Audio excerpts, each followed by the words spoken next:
Individuato tutto il gruppo delle baby bulle autrici della violenta aggressione ai danni di una loro coetanea pestata selvaggiamente a metà marzo scorso in pieno giorno con una barbarie senza precedenti sotto al porticato di Piazza Fermi a Spinea. Si tratta di compagni di classe e di scuola, sarebbero tutte residenti a Spinea, 6 ragazzine, tutte minorenni di età compresa tra i 12 e i 13 anni fino ai 15-16.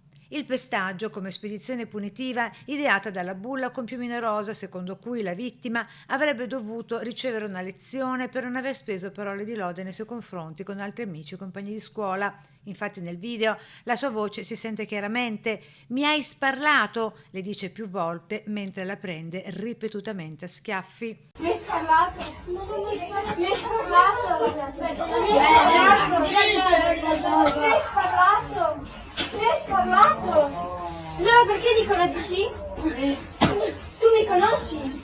Dagli inquirenti carabinieri di Spinea bocche cucite sull'indagine, così pure dal primo cittadino che però si rivolge alla vittima del pestaggio. Alla ragazzina aggredita dico che si è comportata in maniera splendida, non ha reagito. Il video shock girato proprio da una delle aguzzine, il sindaco si rivolge anche a loro. Alle ragazzine invece che hanno commesso questa aggressione dico che con la violenza non si risolve niente, che dico che bisogna imparare a discutere, a rispettare gli altri e avere un comportamento corretto.